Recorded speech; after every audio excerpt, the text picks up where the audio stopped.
But nature has its own designs.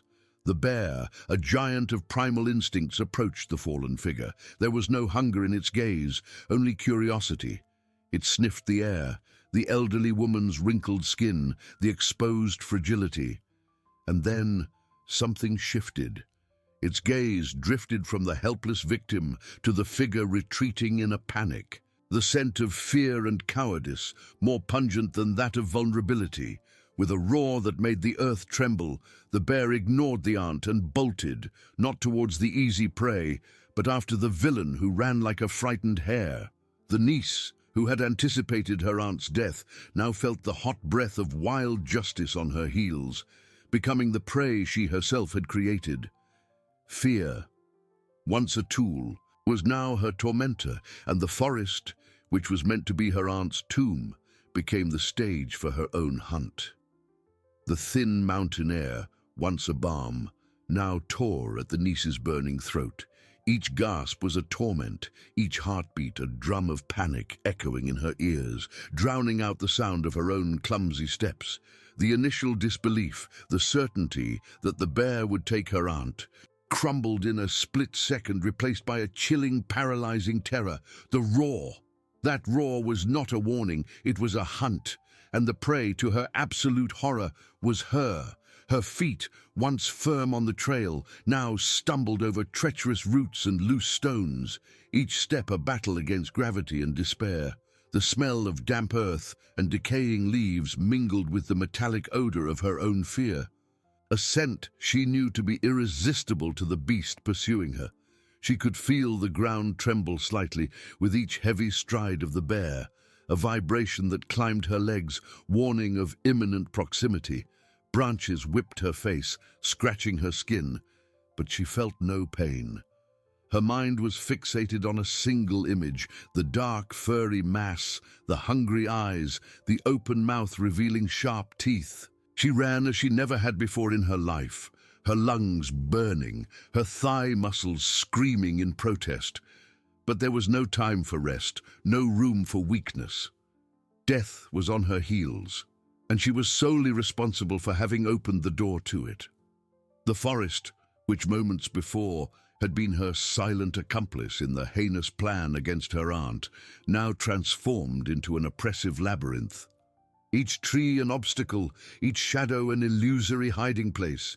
She tried to swerve, to jump over a fallen log, but her feet slipped on the moss.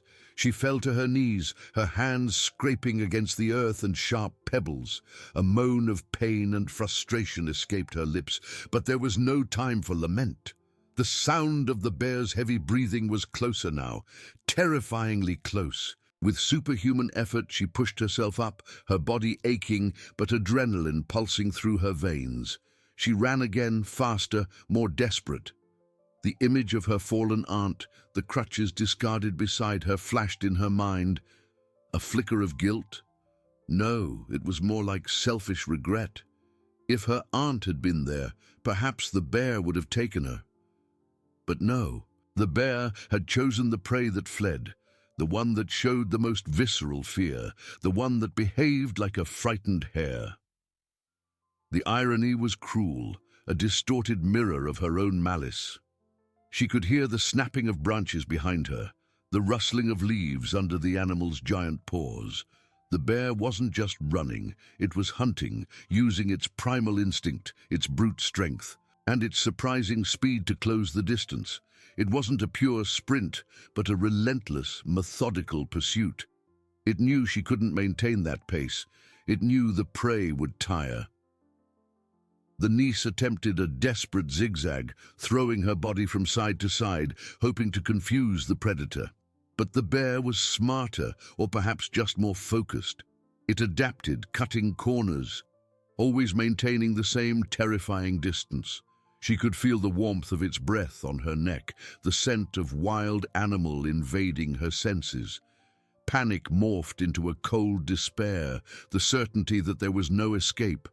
Her eyes, wide with terror, scanned the forest for any refuge, any crevice, any tree tall enough to climb. But the forest seemed to conspire against her, offering only more obstacles, more menacing shadows. She was an insignificant speck of flesh and bone against the relentless force of nature, a living punishment for her own cowardice. Fear, once a tool to manipulate and harm, was now her cruelest tormentor. Each step a reminder of her crime, each heartbeat a countdown to her final judgment. The bear roared again, a sound that tore through the air and the niece's soul, and she felt the earth tremble beneath her feet as the beast gained more ground. The hunt was far from over, but the end seemed inevitably near.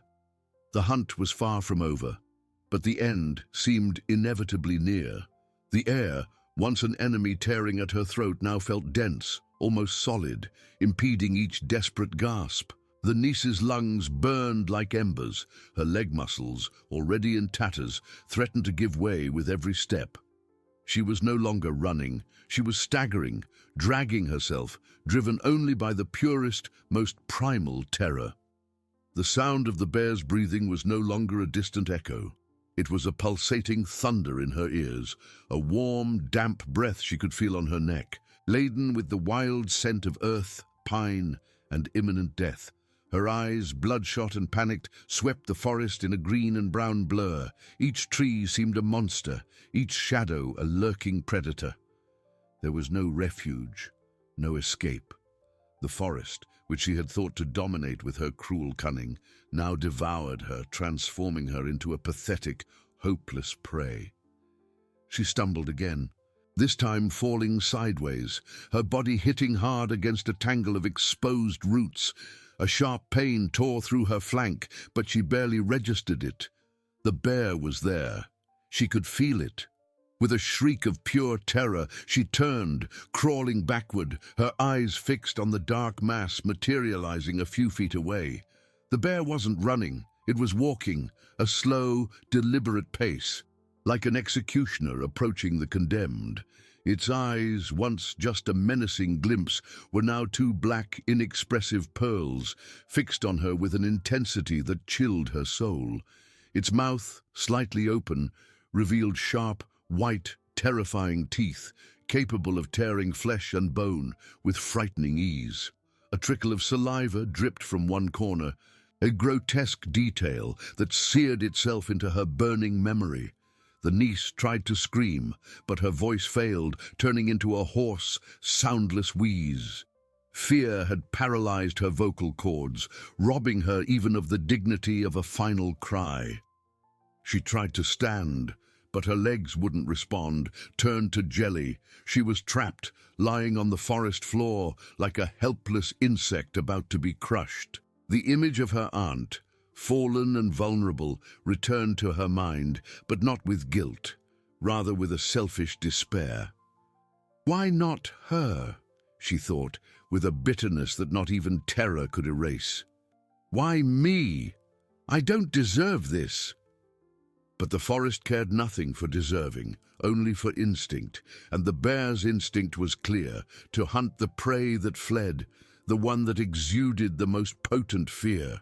The bear took another step, and the ground trembled. She could see the muscles rippling beneath its thick fur, the brute strength contained in every movement.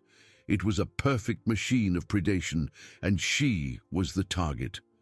In a last, desperate surge of adrenaline, the niece rolled, pushing herself backward with her hands, trying to create a minimal distance, an illusion of safety. Her eyes searched desperately for something, anything. A rock, a hole, a tree with low branches. But the forest, in its silent cruelty, offered only more of the same. Tall, smooth trunks, dense foliage that offered no hiding place, only more obstacles. The bear let out a low growl, almost a purr, but to her ears it sounded like the trumpet of Judgment Day. It was not in a hurry. It was toying with its prey, savoring the moment, the certainty of its victory. This realization was even more terrifying than the chase itself. It wasn't an attack of fury, but a cold, calculated execution. The niece felt the ground beneath her hands, damp earth, decaying leaves, and something hard, a stone, large enough to hold, perhaps. In an almost unconscious movement, she clutched the stone, feeling its cold, rough weight in her palm. It was a futile gesture, she knew, a stone against a bear, but it was the only thing she had, the only hope of a last act of resistance, however pathetic. The bear lowered its head, sniffing the air inches from her. She could feel the warmth of its body, the strong scent of wild animal. Their eyes met. In the bear's eyes there was no hatred, no malice, only the brutal indifference of nature. She was merely food, a link in the food chain that she had tried to break with her own wickedness. A low, guttural roar escaped the bear's throat, making the air vibrate, and the niece feel the sound in her bones. It was the final sound, the warning that the game was over. The bear's front paw lifted, large and powerful, its long, sharp claws gleaming in the scant light filtering through the trees. The end was there, imminent, inescapable. The niece closed her eyes, the stone still firmly clutched in her hand, a last, useless symbol of her struggle against the fate she herself had forged. The shadow of the bear's paw fell upon her, and the world prepared to fall silent. The shadow of the bear's paw fell upon her, and the world prepared to fall silent. But the silence that came was not that of death, but of a terror so absolute that it stole her breath, her sound, her very capacity to feel. The paw did not crush her body as she expected. Instead, a lateral blow, a brutal and deep scratch tore her right leg from knee to thigh. It was not a blow to kill, but to incapacitate, to toy, to prolong the agony. She felt the flesh give way, the tearing of tissues, and a warm, sticky wetness that spread rapidly. A sharp scream tried to escape her throat, but it was muffled by a dry sob, a pathetic sound of despair. Her eyes opened wide, and she saw the bear. It had not moved away. It was there, inches away, sniffing the air, its damp, dark snout moving slowly. There was blood. Her blood. The metallic, warm scent invaded her nostrils, mixing with the wild odor of the animal and the damp smell of the forest. The bear let out a low growl, almost satisfied, and the niece felt the tremor of the sound in her bones. It was a sound of possession, of dominance. She was its. The pain in her leg was excruciating, a burning throb that radiated throughout her body, but the fear was greater, a cold wave that paralyzed her. She was wounded, severely wounded, and the forest, once just a labyrinth, now became a deadly trap. The stone in her hand, once a futile symbol of resistance, now seemed a useless weight, a cruel reminder of her impotence. The bear took another step, and she saw its deep, black eyes fixed on her. There was no anger, only a primordial hunger, a brutal indifference that was more terrifying than any fury. It was studying her, evaluating its wounded prey. She was no longer a threat, just a meal that still breathed. With a last, desperate surge of adrenaline, the niece rolled to her side, ignoring the searing pain in her leg. Every movement was torture, but the idea of remaining there, at the mercy of that monster, was even worse. She dragged herself, using her hands and left leg, her body trembling uncontrollably. The forest, in its silent cruelty, seemed to mock her. Every exposed root was an obstacle, every fallen leaf a reminder of her fragility. The bear did not pursue her immediately. It watched with the cold patience of an experienced predator. It knew she wouldn't go far. The trail of blood she left was an invitation, a map to her inevitable capture. The niece could feel the bear's gaze on her back, an invisible pressure that urged her to continue, even when her muscles screamed for surrender. She clung to a fallen log, pulling herself up with superhuman effort. Her injured leg dragged, a dead and painful weight. Tears streamed down her face, mixing with dirt and sweat, but they were not tears of remorse. They were tears of panic, of self-pity, of an impotent rage against the fate she herself had sealed. Why me? The question echoed in her mind, a selfish, endless litany. I don't deserve this. Not like this. But the forest cared nothing for what she deserved. The forest only cared for the law of nature, and she had become the prey. The image of her aunt, fallen on the trail, vulnerable but strangely at peace, flashed in her mind. Her aunt had not fled. Her aunt had accepted her fate, and because of that, the bear had spared her. She, the coward, the villain, had run, and because of that, the bear had chosen her. The irony was a bitter poison, more painful than the scratch on her leg. The bear let out another growl, this time a little louder, a reminder that the game was still in progress. She could hear the sound of its heavy paws moving again, the rustling of leaves, the snapping of branches. It was approaching, not running, but walking with a terrible certainty, closing the distance with each deliberate step. The niece tried to run again, a limping, clumsy trot. Each impact on the ground was a wave of pain that made her gasp. Her lungs burned, her throat was dry and rough. She could feel the blood running down her leg, soaking her pants, a visible trail of her misfortune. The forest seemed to close in on her, the trees turning into walls, the dense canopy blocking the sun, plunging her into an oppressive gloom. She tripped on a root, falling to her knees again, her hands scraping against the damp earth. The impact made the pain in her leg explode, and she let out a moan. There was no more strength, no more hope. She was exhausted, wounded, and the predator was right behind her. She could feel the warmth of its breath on her neck, the strong, wild scent invading her senses. The bear was there. She didn't need to turn to know. The dark, massive shadow covered her, and the sound of its heavy breathing was the only sound in the world. She closed her eyes again, waiting for the final blow, the end of her torment. But the blow did not come. Instead, she felt a push, a dry thud that sent her rolling a few feet, hitting a thorny bush. The thorns tore her skin, but she barely felt it. The bear had not attacked her to kill. It had pushed her, as if playing with a toy, prolonging the hunt, savoring the fear. She opened her eyes and saw the bear watching her, its head slightly tilted as if curious. In the animal's eyes, there was no cruelty, only the cold logic of nature. It was not a monster, it was a predator, and she was its prey, and the hunt, to her absolute horror, was far from over. The entire forest seemed to vibrate with the bear's presence, and she, the cowardly niece, was just an insignificant point in its vast and merciless domain. She tried to stand again, but her legs wouldn't respond.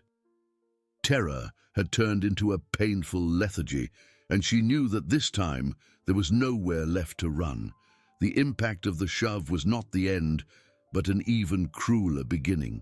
The niece rolled, her body already a heap of pain and exhaustion, hitting the thorny bush. The thin branches tore her skin, adding new wounds to an already tortured body, but she barely felt it. The physical pain was white noise compared to the terror exploding in her chest, a chilling wave that paralyzed her. She was no longer prey to be hunted, but a toy, a macabre distraction in the paws of a predator that seemed to savor every second of her torment. Her eyes opened, fixed on the bear. It was there, a few feet away, its head slightly tilted, its deep black eyes watching her. There was no anger, no fury, only a cold curiosity, the brutal indifference of nature. It was not a bloodthirsty monster, but a predator in its domain. And she, the cowardly niece, was just an insignificant point in its vast and merciless kingdom. The entire forest seemed to vibrate with the bear's presence, every leaf, every shadow, a silent witness to her disgrace. She tried to stand again, but her legs wouldn't respond. Terror had turned into a painful lethargy, an exhaustion that weighed more than any wound. Her muscles were on fire. Her right leg throbbed with searing pain, and the trail of blood she left behind was a map to her inevitable capture. There was nowhere left to run. There was no more strength, no hope. Surrender, once unthinkable, now seemed the only option, a dark relief from the torment. The bear let out a low growl, almost a sigh, and took a slow step, circling her. Every movement was deliberate, heavy, making the ground tremble. She could feel the air move with the animal's passage, the strong wild scent invading her nostrils, mixing with the metallic odor of her own blood. Her eyes followed the bear, a macabre dance of predator and prey, where the prey was immobilized, awaiting the final blow. The niece's mind spun in a whirlwind of panic and self-pity. Why me? Why not Aunt? She was there, fallen, helpless. I was just trying to save myself. The voice in her head was hysterical, selfish, unable to accept the cruel irony of her fate. The aunt, abandoned, had found a strange peace in the face of death, and because of that, the bear had spared her. She who had fled, who had betrayed, was now the hunted, the target of a relentless pursuit. The bear stopped, inches from her, its damp, dark snout sniffing the air near her face. She could feel the warmth of its breath, the smell of earth and flesh. Their eyes met again. In the bear's eyes, she saw no hatred, no vengeance, only primordial hunger, the brutal indifference of nature. She was merely food, a link in the food chain that she had tried to break with her own wickedness.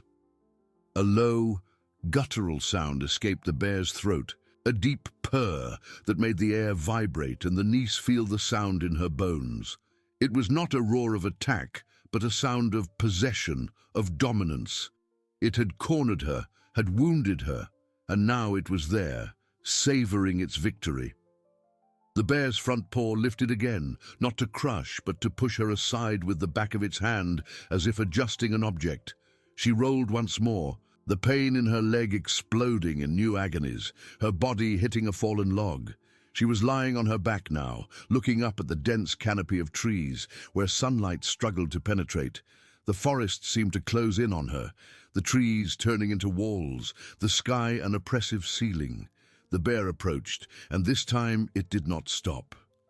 It lowered its head, and she felt the damp, rough snout of its nose brush her arm, then her shoulder.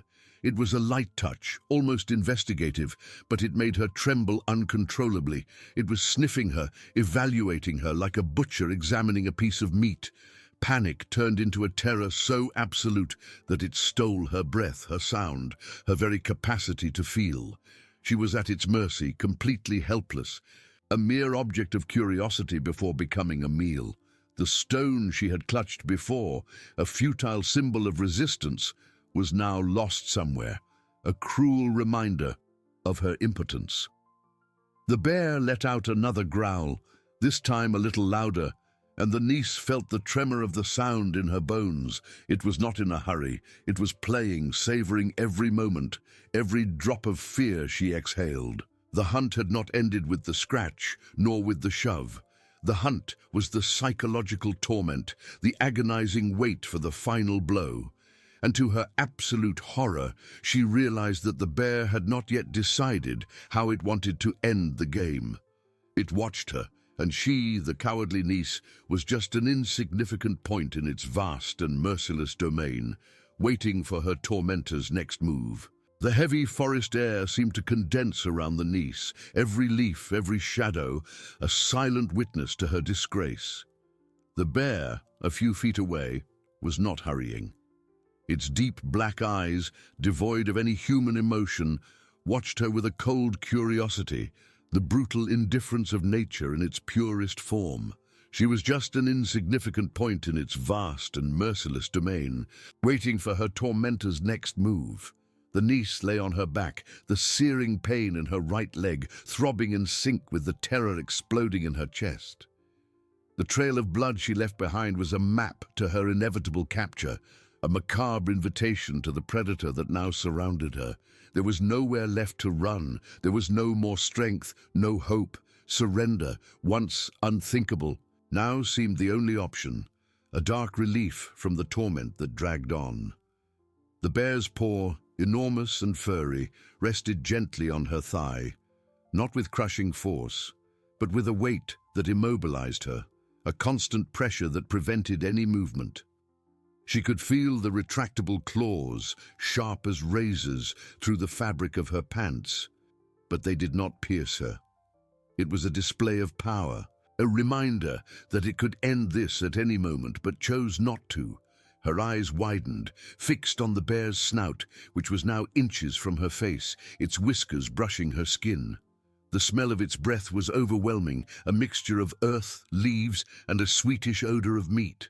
"No, please," she whispered, her voice hoarse and almost inaudible, a pathetic plea that the forest swallowed without echo. The bear tilted its head, as if listening, but its eyes continued to express that brutal indifference. There was no pity, only the curiosity of a predator examining its prey. It moved its snout, brushing her neck, then her ear, and she felt a chilling shiver run down her spine. It was an intimate and terrifying touch, the anticipation of death in every fiber of her being. The image of her aunt, serene on the trail, returned with painful clarity. Her aunt had not pleaded. Her aunt had accepted, and because of that, she had been spared.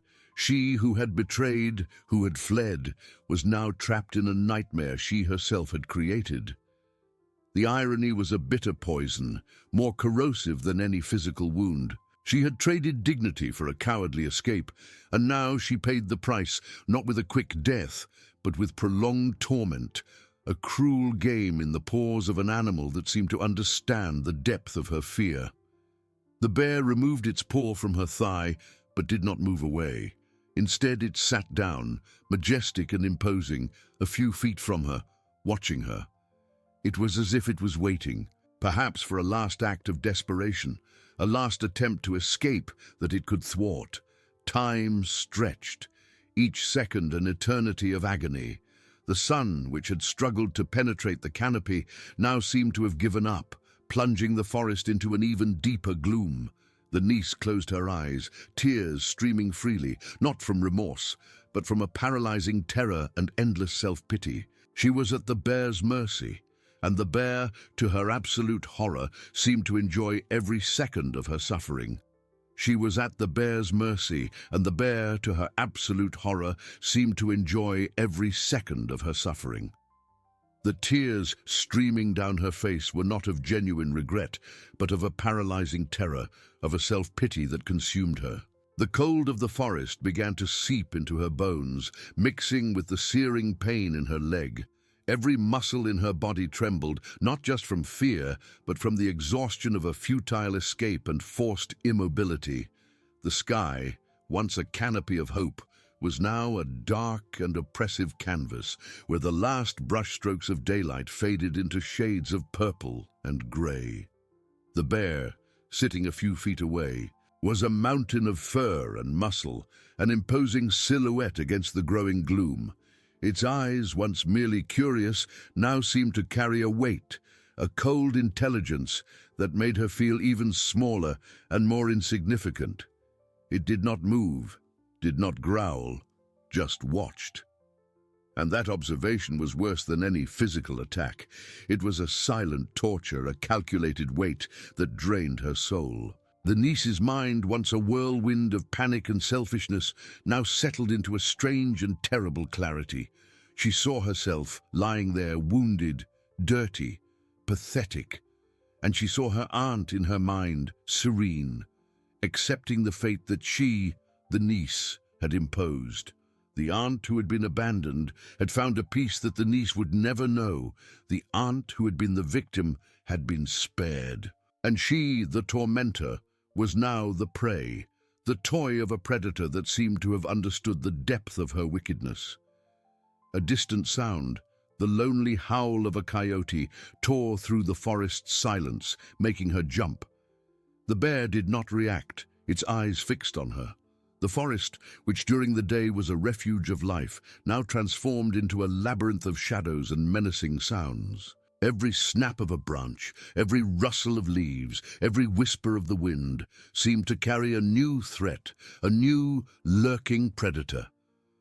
But the greatest predator, The most terrible was there, in front of her, patient, watching her slowly die of fear. The bear's scent, a wild mixture of damp earth, pine, and a pungent animal odor, invaded her nostrils, mixing with the metallic smell of her own blood. She could feel the dried blood on her leg, the wound throbbing with a constant dull ache. With each passing minute, the cold increased, and she felt the dampness of the earth soak her clothes, sucking the remaining warmth from her body. Suddenly, the bear moved. It did not stand up, but tilted its head slightly to the side, as if pondering something, evaluating her from a new perspective. Its black eyes gleamed in the gloom, and she felt a shiver run down her spine. It was a subtle movement, almost imperceptible, but it carried the weight of an imminent decision. The game was about to change. She tried to take a deep breath, but her lungs seemed to refuse to obey, the air trapped in her throat. Her mouth was dry, her tongue heavy. She wanted to scream, wanted to plead again, but the words refused to come out. She was exhausted, physically and mentally. Surrender, once just a dark idea, now seemed a relief, an end to the torment. But even surrender was denied to her. The bear did not want prey that gave up easily. It wanted the fear, the struggle, the agony. The bear let out a slow, deep yawn, revealing a row of sharp teeth and a pink tongue. It was not a yawn of tiredness, but of boredom, of a macabre satisfaction. It was as if it was saying, "I have all the time in the world, you have nowhere to go." The niece felt a knot form in her stomach. The humiliation was almost as great as the terror. She was mere entertainment, a pastime for the animal before the final meal.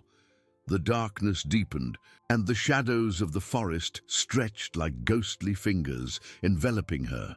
The trees transformed into silent monsters, their canopies swaying gently in the wind, as if whispering ancient and terrible secrets.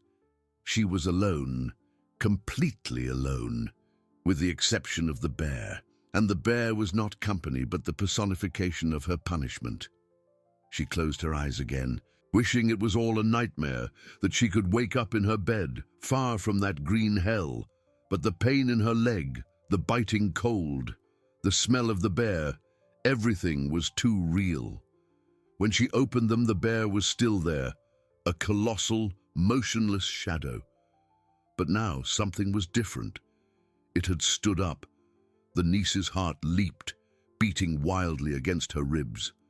The bear was standing, imposing, its head slightly tilted as if sniffing the air. It was no longer sitting, watching, it was active, and every fiber of her being screamed that the game was about to end. The heavy forest air seemed to vibrate with tension, and the niece knew with a terrifying certainty that the bear's next move would be her last.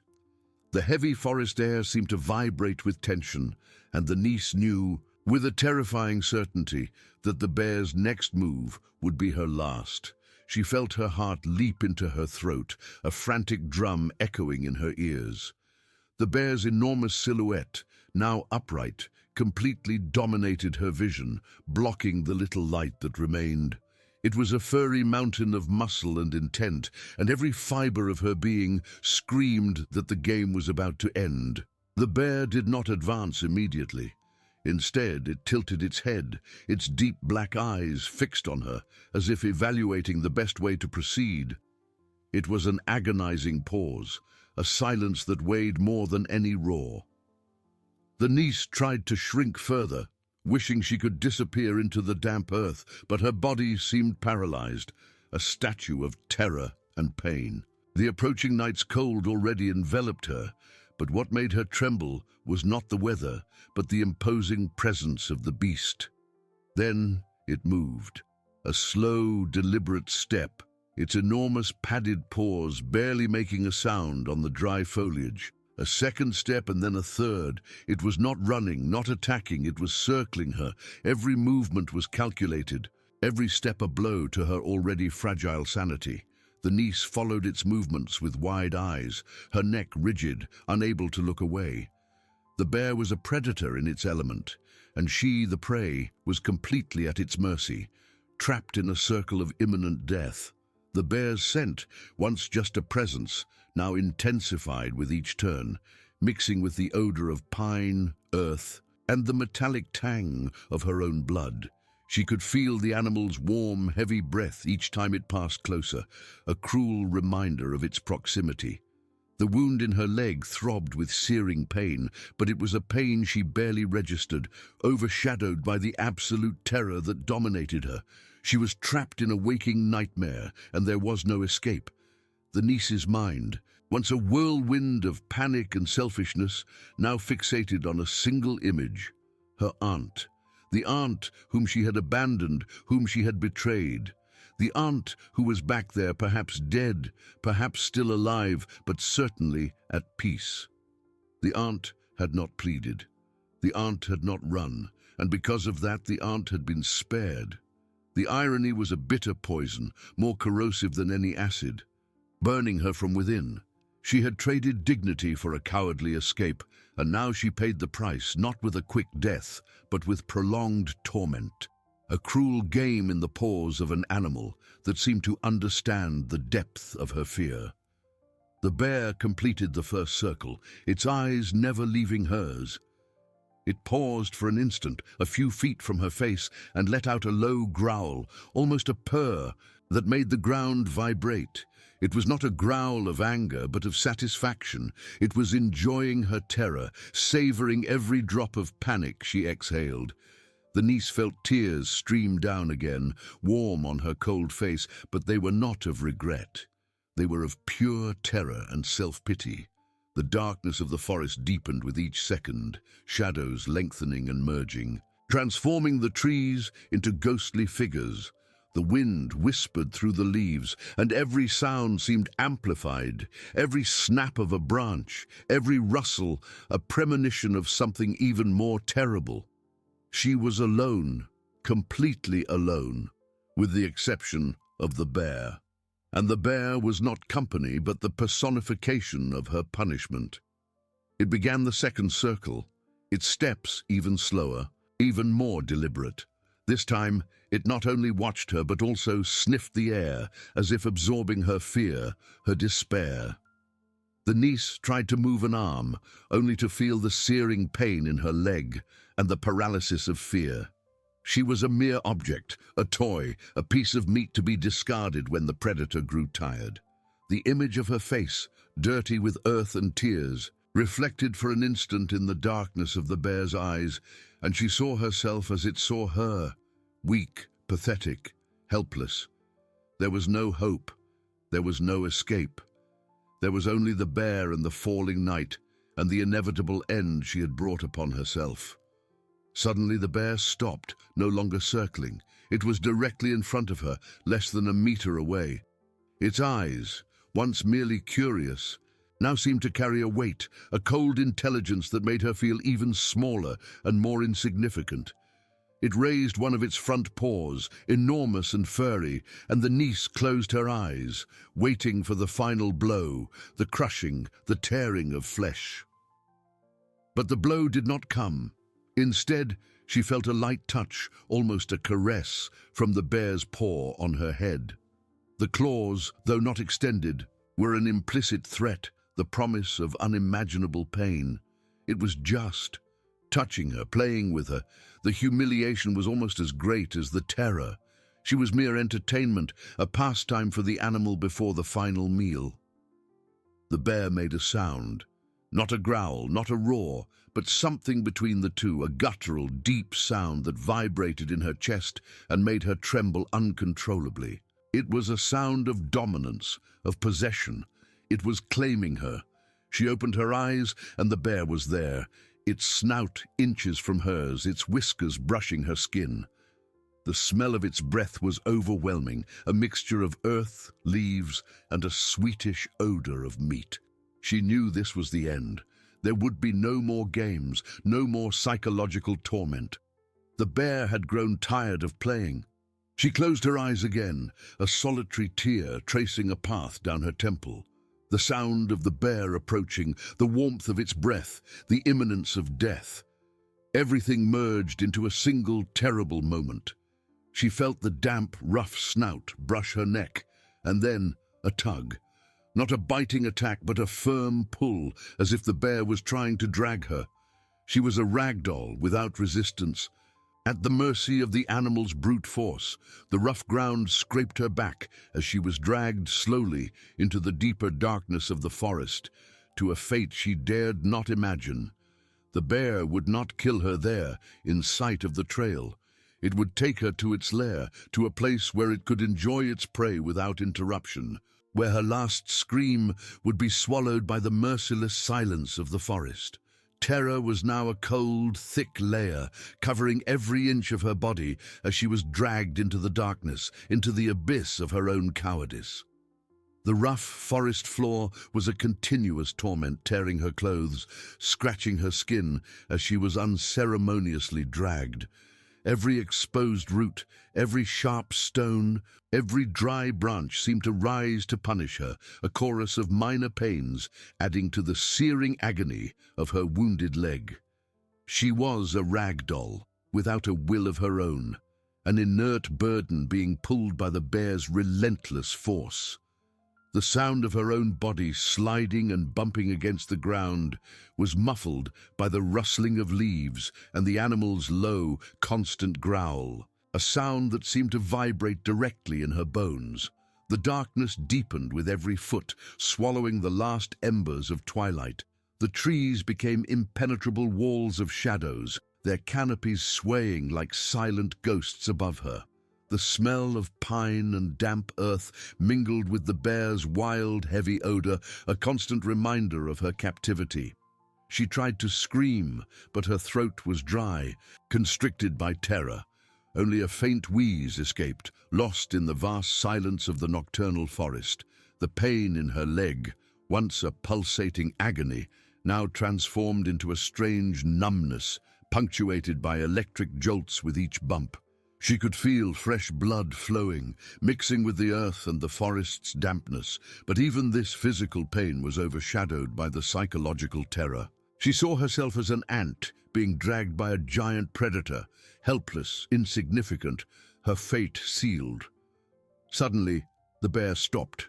The movement ceased, and the silence that followed was almost more terrifying than the dragging. The niece opened her eyes, which had closed in despair, and saw the colossal silhouette of the bear hovering over her. It was not looking at her. Its head was raised, sniffing the air, its keen senses picking up something she could not perceive. For a brief and insane moment, a spark of hope flickered in her chest. Someone? Some sound? But hope was crushed as quickly as it arose. The bear let out a low growl, a warning sound that seemed to come from the depths of the earth, and then resumed its dragging. This time the path seemed even rougher, the vegetation denser. Branches scratched her face and arms, and she could feel the dampness of moss and decaying foliage. They were moving away from the trail, plunging into the untouched, wild heart of the forest. With each tug, each jolt, the image of her aunt returned to her mind, the aunt whom she had abandoned, whom she had betrayed, the aunt who was back there, perhaps dead, perhaps still alive, but certainly at peace, spared from the torment that was now hers. The irony was a bitter poison, more corrosive than any acid, burning her from within. She had traded dignity for a cowardly escape, and now she paid the price, not with a quick death, but with prolonged torment, a cruel game in the paws of an animal that seemed to understand the depth of her fear. The bear continued its relentless path. The rhythm was constant, a funeral march into the unknown. She could feel exhaustion setting in, a fatigue that threatened to drag her into unconsciousness, but terror was a powerful stimulant, keeping her tethered to the reality of her nightmare. Her eyes, accustomed to the darkness, could barely distinguish the shapes of the passing trees, each one a silent monster, a witness to her fate. The bear's scent, once just a presence, was now overwhelming, mixing with the odor of earth, leaves, and the metallic tang of her own blood. She could feel the animal's warm, heavy breath each time it passed closer, a cruel reminder of its proximity. The wound in her leg throbbed with searing pain, but it was a pain she barely registered. Overshadowed by the absolute terror that dominated her, she was trapped in a waking nightmare, and there was no escape. Suddenly, the bear stopped again. This time, it did not sniff the air. It released her. The niece fell to the ground, a heap of pain and panic, unable to move. She heard the sound of heavy paws moving away a little, and then a noise of earth being stirred. What was it doing? She dared not open her eyes completely, just a slit, fearing what she would see. The bear was a few feet away, its back to her, digging something in the ground. It was not an attack, but a preparation. It was preparing its spot, its meal. The niece felt a scream form in her chest, but it was stifled by a sob. She was the meal. She was the prize. And the bear was just making sure everything was perfect for its feast. The sound of earth and roots being torn was the prelude to the end. She was in the abyss, and there was no rope, no hand, no hope to pull her back. The darkness of the forest was her tomb, and the bear her gravedigger. The impact with the ground after being released was a brutal reminder of gravity and her own fragility. She was no longer being dragged, but the pain in her leg, once numbed by the shock, returned with renewed fury, throbbing in unison with her frantic heartbeat. Every muscle seemed to have turned into a knot of agony, and the air entering her lungs was torn by a muffled sob. She lay there, a heap of flesh and bones, discarded like an old toy, while the predator occupied itself a few feet away. The slit of her eyes, barely open, caught only dancing shadows and the colossal silhouette of the bear. The sound of its heavy paws moving away a little, and then the unmistakable noise of earth being stirred. It was not an attacking growl, nor the snapping of branches under its teeth. It was a more domestic sound, if such a word could be applied to a forest monster. A sound of work, of preparation, and that preparation was for her. The niece's mind, already on the verge of collapse, conjured the most horrific images. The bear would not kill her immediately. No, it was building its nest, its banquet. It was preparing the spot where it would devour her piece by piece under the complicit darkness of the forest. The sound of earth and roots being torn was the prelude to the end, a macabre symphony that resonated in her ears, each scrape a note in the song of her imminent death. She was the meal, she was the prize, and the bear was just making sure everything was perfect for its final feast. The smell of damp earth, mixed with the wild, penetrating odor of the bear and the metallic tang of her own blood, formed a nauseating cocktail that invaded her nostrils. The night air, now colder, seemed to chill her lungs with each shallow breath. She was in the abyss, and there was no rope, no hand, no hope to pull her back. The darkness of the forest was her tomb, and the bear, her gravedigger.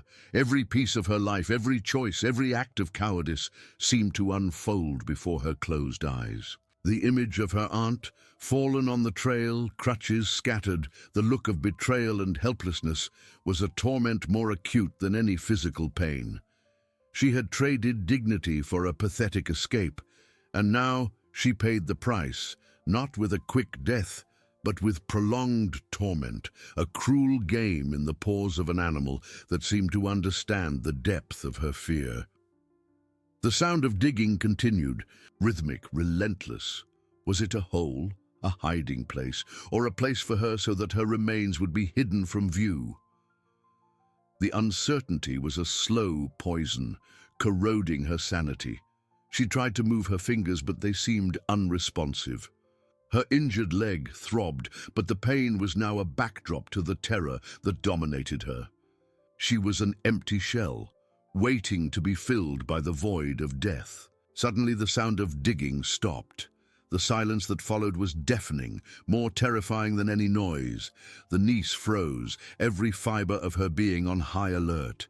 The bear had finished. It was coming. She dared to open her eyes a little wider and saw the bear rise, its imposing silhouette against the almost total darkness. It turned slowly, and its eyes, even in the gloom, seemed to gleam with a cold, calculating intensity. There was no rush, no uncontrolled fury. There was only the terrible calm of a predator that had secured its prey. It took a step, then another. Each step was a hammer striking her chest, a sound that echoed in her soul. The ground beneath it seemed to tremble. She could feel the warmth of its heavy breath, the smell of its wild fur, the proximity of death. There were no more games, no more psychological torment. The bear had grown tired of playing. The niece closed her eyes again, a solitary tear tracing a path down her temple, mixing with dirt and blood. She waited for the final blow, the tearing of flesh, the end of all suffering. But the blow did not come. Instead, she felt something damp and rough brush her face, a touch that was not of claws, but of a snout. The bear was sniffing her, absorbing her fear, her essence, and then a sound, not a growl, nor a roar, but a low, guttural sound, almost a murmur that seemed to come from the depths of the earth. It was a sound of satisfaction, of possession. It had claimed her, and now what would come? What would the bear do with her? The prey it had so methodically prepared. The answer was in the cold, intelligent eyes of the predator, which watched her not as an animal, but as a judge, ready to pronounce the final sentence. The bear lowered its head, its snout inches from hers, and a last warm, damp breath hit her skin, carrying the unmistakable scent of death. The bear's warm, damp breath, laden with the unmistakable scent of death, hovered over her face. She waited for the tearing, for the final impact that would free her from all terror. But it did not come. Instead, she felt a slight push, not from sharp claws, but from the animal's soft, rough snout, a touch that seemed more an intimation than an attack. Her eyes, which had closed in despair, opened only a slit, catching the colossal image of the bear stepping back, its imposing silhouette against the almost total darkness. There was no fury in its eyes. There was no blind savagery of a hungry animal. There was something far more disturbing, a cold calm, an ancient intelligence that watched her, evaluating her. It was the gaze of a judge, not an executioner, and in that gaze, she realized the most terrifying truth of all. The bear did not want her dead, not yet. It wanted her tormented. What she had interpreted as the preparation of its feast, the sound of earth being stirred, now seemed a cruel mockery. The bear was not digging her grave. Perhaps it was merely marking its territory, or perhaps, with a perverse irony, it was simply clearing the path for the next act of its sadistic game. The uncertainty was a slow poison, corroding her sanity, more potent than any physical pain. A low, guttural growl, different from the murmur of possession from before, resonated in the bear's chest. It was not a sound of warning, nor of threat. It was a command that she, in her mind clouded by fear, understood with chilling clarity. She should move. She should continue. The hunt had not ended with her capture. It had merely changed phase. Panic mingled with exhaustion, forming a tight knot in her stomach. Move? How? Her injured leg throbbed with searing pain. Every muscle in her body seemed to have turned to lead. The damp, cold ground clung to her skin, and the night air, now biting, seemed to steal the warmth from her bones. She was a heap of flesh and bones, broken, exhausted, and yet the predator waited. She tried to move her fingers, then her arms. Every movement was an agony, a silent protest from her body against the bear's relentless will. The image of her aunt, fallen on the trail, crutches scattered, the look of betrayal and helplessness, returned with overwhelming force. She had traded dignity for a pathetic escape, and now she paid the price, not with a quick death, but with prolonged torment, a cruel game in the paws of an animal that seemed to understand the depth of her fear. The bear took another step, the ground beneath it seeming to tremble. It was not an aggressive advance, but a silent reminder of its presence, of its expectation. It did not need to roar or attack. Its mere existence, its terrible patience was enough to propel her. She was prey, and prey moves. With a muffled groan that was lost in the vastness of the forest, she tried to drag herself. The effort was excruciating. Her injured leg refused to bear weight, and every inch she gained was paid with a pang of pain that made her see stars. The smell of damp earth, mixed with the wild, penetrating odor of the bear and the metallic tang of her own blood, formed a nauseating cocktail that invaded her nostrils. She was no longer being dragged. Now, she was forced to drag herself under the watchful and relentless gaze of the bear. The forest, once a hell of shadows and dangers, now transformed into a labyrinth of self-imposed suffering, each branch, each stone, an additional obstacle on her Via Dolorosa. The bear was not killing her. It was breaking her piece by piece, forcing her to confront her own cowardice in every agonizing movement. The darkness of the forest was her tomb, and the bear, her gravedigger, but a gravedigger who forced her to dig her own grave. With each drag, with each muffled sob, she felt life drain away, not in a swift blow, but in a slow and excruciating erosion of her soul. The bear's game was crueler than any death, for it forced her to participate in her own disgrace, to be the main actress in her own nightmare. She dragged herself inch by inch, her body trembling, her mind on the verge of collapse.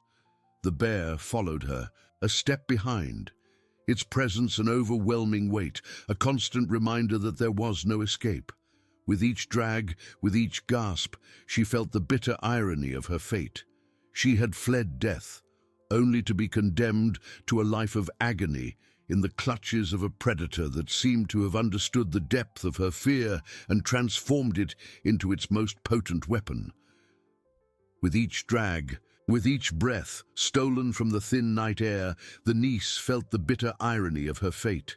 She had fled death, only to be condemned to a life of agony in the clutches of a predator that seemed to have understood the depth of her fear and transformed it into its most potent weapon.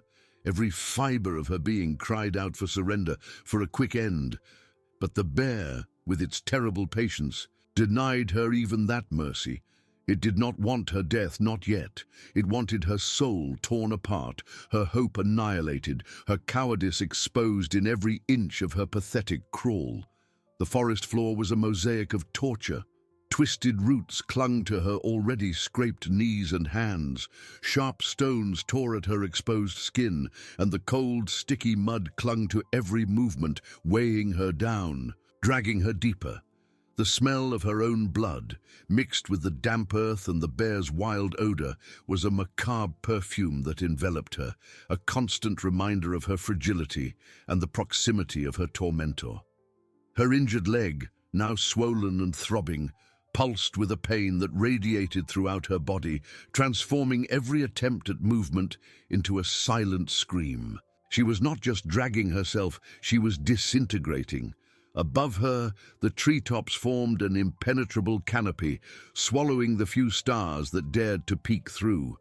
The darkness was almost absolute, broken only by the colossal silhouette of the bear, which seemed to move like an even denser shadow in the gloom. Its eyes, which she knew were fixed on her, were beacons of a cold, calculating intelligence, observing every spasm of pain, every unshed tear. It did not touch her, did not push her, but its presence was an invisible force, an overwhelming pressure that propelled her forward, like a puppeteer pulling the strings of a broken doll. The niece's mind, already fractured, began to conjure ghosts, the image of her aunt, fallen on the trail, crutches scattered. The look of betrayal and helplessness was a torment more acute than any physical pain. She had traded dignity for a pathetic escape, and now she paid the price, not with a quick death, but with prolonged torment. a cruel game in the paws of an animal that seemed to understand the depth of her fear. Every drag was a step towards an even deeper abyss, not just of physical pain, but of guilt and regret. She saw herself not as the victim, but as the architect of her own hell. A low, guttural sound, almost a deep purr, emanated from the bear's chest. It was not a roar of fury, but a sound of satisfaction, of possession.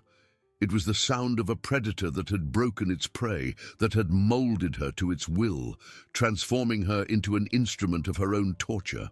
The niece felt a shiver run down her spine, a chill that did not come from the cold night air, but from the understanding that the bear was enjoying itself. It was playing with her, and the game was her disgrace. She tried to gather strength, to find a last shred of dignity, but there was nothing. Hunger and thirst were now constant companions, gnawing at her insides. Her mouth was dry, her tongue swollen, and each breath was a painful effort. Her body trembled uncontrollably, not just from cold, but from exhaustion, from fear, from despair. She was an empty shell, a vessel for pain, and the bear filled her with every new inch she was forced to crawl. Suddenly the bear stopped. The silence that followed was deafening, breaking the macabre symphony of her own moans and the rustling of leaves beneath her body. The niece froze, her heart beating wildly against her ribs. What would come now? A new phase of torment? The end?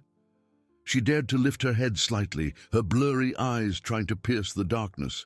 The bear stood still a few feet away, its head slightly tilted, as if listening to something.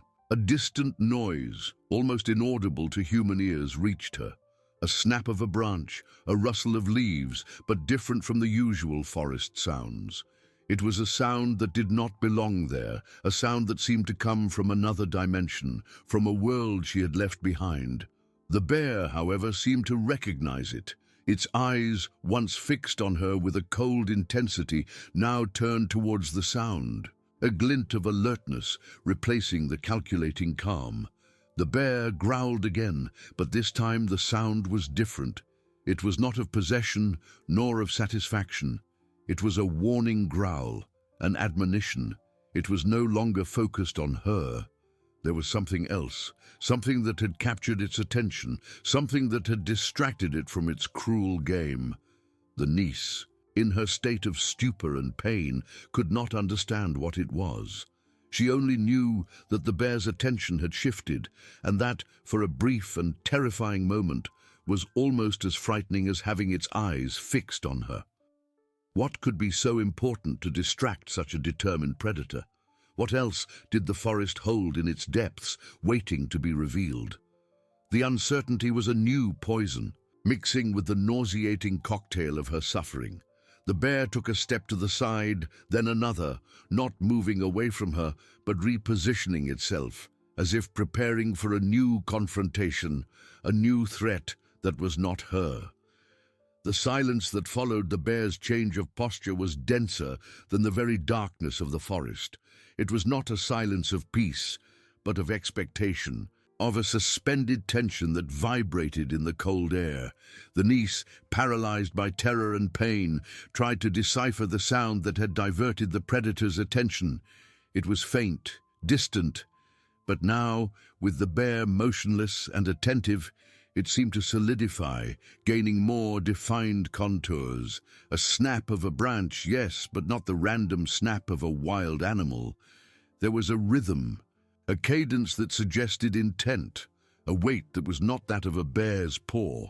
Then it came again, a rustle of leaves, closer this time, followed by a muffled metallic sound, like something hitting a tree or the rocky ground. It was not the sound of the forest in its natural state.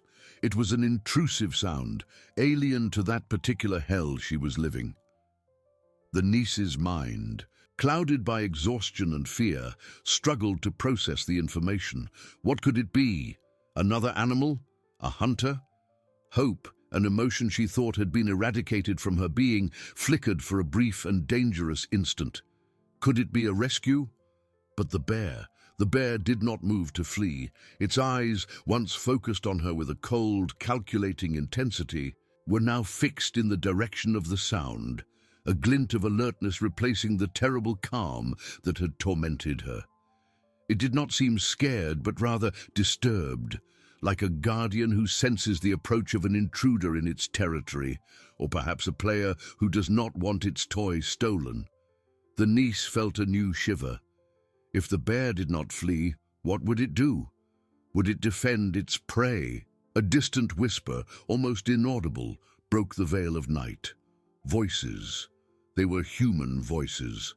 The word aunt reached her, carried by the wind, distorted by distance, but unmistakable. Aunt!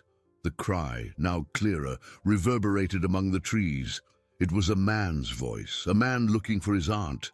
The irony was a punch to the stomach, more painful than any physical injury. They were looking for her, the victim, the woman she had abandoned to her fate, and she, the coward, was there, thrown in the mud, being tortured by a bear that somehow seemed to have become the executor of poetic justice. The bear growled again, a deep, guttural sound that seemed to come from the depths of the earth. This time, it was not a growl of possession or satisfaction. It was a warning to the intruders, and perhaps a warning to her. It had turned completely, its massive body now a barrier between her and the direction from which the voices came. Was it protecting her? No, it wasn't protection. It was possession. She was it, and it would not allow anyone to take her. A beam of light danced among the trees, cutting through the darkness like a blade. It was a flashlight. It was approaching, swaying erratically, indicating that whoever held it was moving quickly over uneven terrain. The niece's heart beat like a war drum against her ribs. What would she do? Scream? Ask for help? But what about the bear? If she screamed, she would draw attention to herself, to the bear.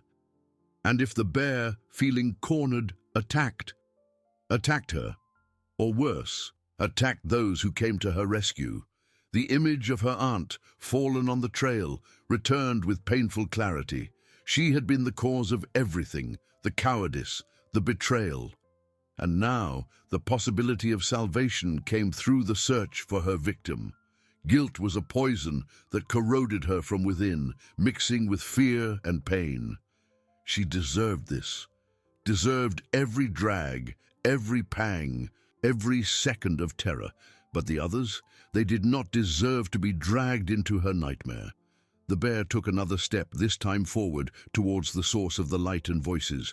It was not an aggressive advance, but a strategic positioning, an immense, dark body, moving with surprising agility for its size. It was preparing to confront, or to wait, to observe. The niece felt the smell of fear, not just her own, but a new smell, the smell of an imminent threat that the bear seemed to feel with every fiber of its being. The flashlight's light grew stronger, more focused. She could hear the rustling of leaves and the snapping of branches more distinctly now, and the voices, though still muffled, were closer. "Is anyone there? Aunt? Answer. Day." It was a male voice, full of concern and urgency. The niece opened her mouth to scream, to warn, but no sound came out.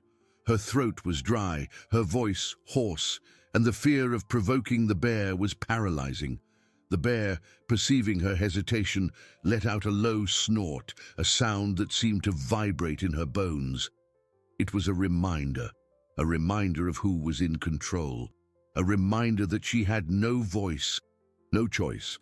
She was its prey, its toy, and it would not allow her to spoil its game. The flashlight's light was almost upon them, a golden beam that danced dangerously close, revealing the silhouettes of the trees, the twisted roots, and the dark mud. In seconds they would be there, and then what would happen? The niece closed her eyes, her body trembling uncontrollably. The hunt was not over. It had merely transformed into a new and terrible act, with new players entering the scene, unaware of the stage of horror they were about to step onto. The flashlight's light, a golden flickering beam, finally tore through the darkness that enveloped the niece. It was not a ray of hope, but a cruel spotlight on her stage of torment. It danced over the damp leaves, the twisted roots, and for an instant hit her directly, blinding her with its sudden glare. She blinked, her eyes burning, and then the light moved, revealing the massive silhouette of the bear. It was there, imposing, a mountain of dark fur, its body tense, muscles rippling beneath the skin. Its eyes, once fixed on her, now gleamed with an orange reflection towards the light, a glint of caution and irritation. The voices grew clearer, more urgent. "Is anyone there? Aunt, answer!"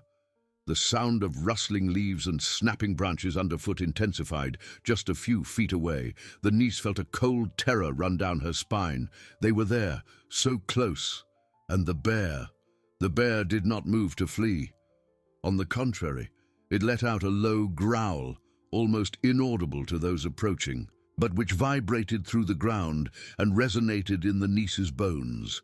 It was a warning sound, a reminder of its presence, of its possession. She tried once again to scream. Her mouth opened, a dry, useless hole, but no sound came out. It was as if the bear had stolen her voice, imprisoning it in her throat. The previous snort, the reminder of who was in control, had been effective. She was paralyzed, trapped between the predator and the imminent arrival of saviors who did not know the danger that awaited them. Then, the flashlight's light fixed, not on the bear, not on her, but on a spot a little ahead, revealing the path the men were about to follow. And then, one of the men emerged from the darkness, the flashlight in his hand, his face pale and worried. Illuminated by the beam, he was young, perhaps in his 20s, and his eyes scanned the area with a mixture of hope and despair. Behind him, the silhouette of another man, older, appeared. "Aunt, is that you?" the young man called, his voice echoing in the forest. He took a step forward, and then his eyes fell on the bear. The silence that followed was deafening. The young man froze, the flashlight trembling in his hand, the beam of light dancing over the bear's massive body. The bear, in turn, did not move. Its eyes were fixed on the young man, a glint of intelligence and threat in them. There was no uncontrolled fury, but a calculating calm, the same that had tormented the niece for hours. It was the gaze of a predator, evaluating its prey, weighing its options. The older man, noticing the sudden silence and the young man's tense posture, pushed him back. "What is it, Marcos?" he whispered, his voice low and cautious. His eyes followed the flashlight's beam, and then he too saw the bear. And, a few feet from the bear, almost invisible in the darkness and mud, the pathetic, motionless form of the niece.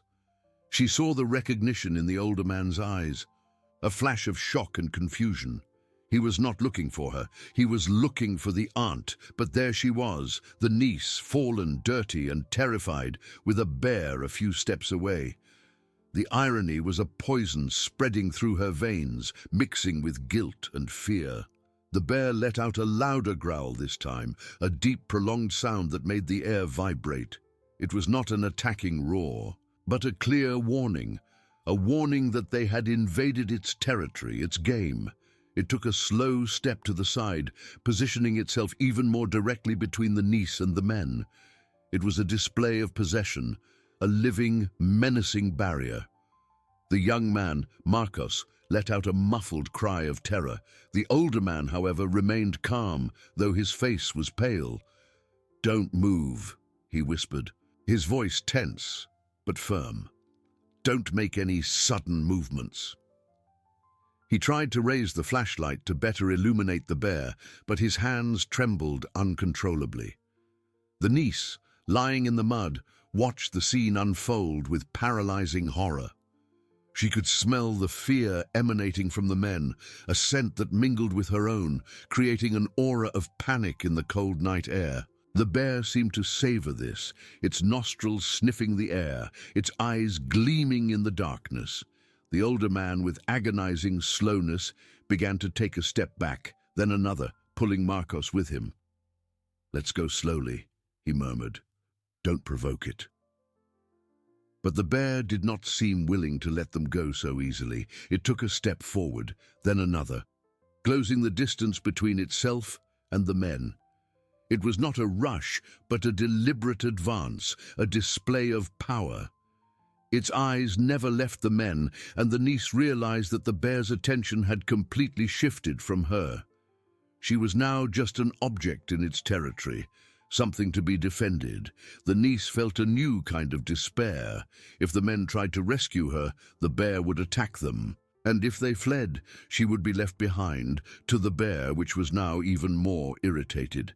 She was trapped, not just physically, but in a vicious cycle of guilt and consequence.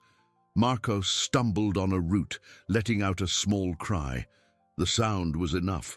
The bear let out a thunderous roar, a primal sound that echoed through the forest, sending nocturnal birds flying in panic and leaves trembling on the trees. The roar was not just a warning, it was a declaration of war. The men froze, their faces white with terror. The niece closed her eyes, her heart beating so hard it felt like it would explode in her chest. The hunt was not over. It had merely transformed into a new and terrible act, with new players entering the scene, unaware of the stage of horror they were about to step onto. And she, the architect of her own hell, was at the center of everything, an impotent witness to her own disgrace and the tragedy that was about to befall innocents. The bear took another step, and the sound of its heavy paws on the damp ground was the prelude to a nightmare that was just beginning. The bear's roar was not just a sound. It was a brute force that tore through the night, shaking the trees and making the air vibrate. The niece felt it in her bones, a primordial echo that seemed to tear the soul from her body. The men in front of her were petrified, Marcos's flashlight trembling so violently that the beam of light danced like a madman, unable to fix on anything. The older man, though pale and wide-eyed with terror, still tried to maintain a facade of control, but his gasping breath betrayed his panic. The bear took another step, this time towards the men, its massive body moving with a deliberate slowness that was more terrifying than any frenzied attack. Its eyes, once fixed on the intruders, now swept the scene, as if evaluating the situation, calculating every move. It was not in a hurry. It was the predator, and they, the prey, were in its game. The niece, lying in the cold mud, watched the scene with painful clarity. Her lungs burned, but fear was a potent anesthetic, numbing the physical pain. She had caused this.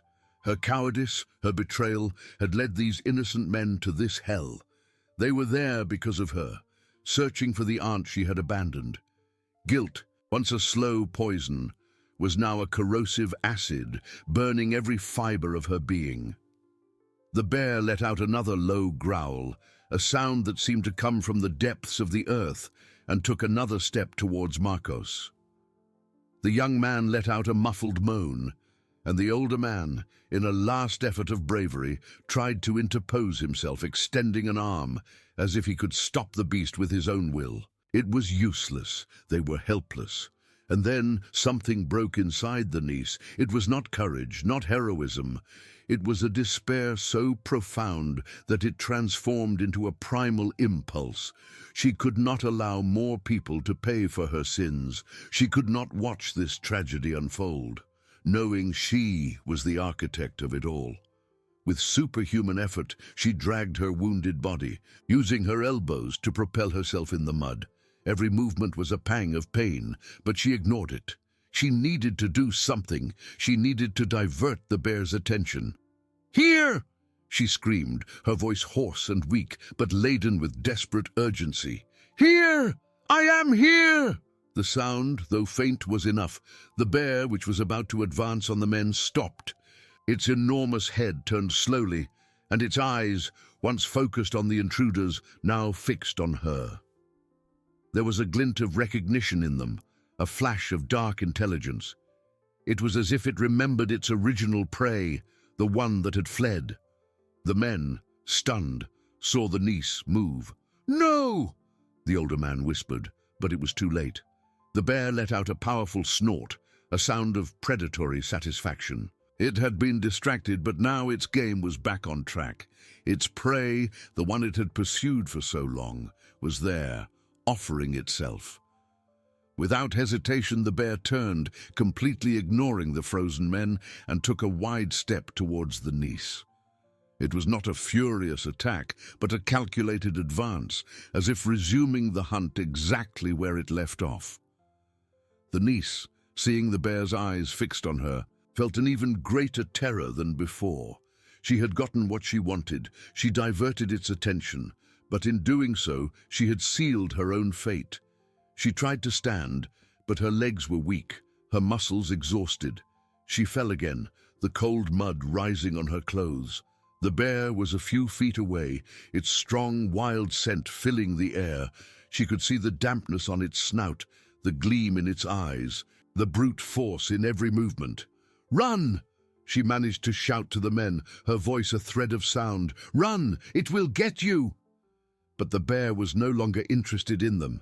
It was interested in her. It lunged, not to attack, but to corner her.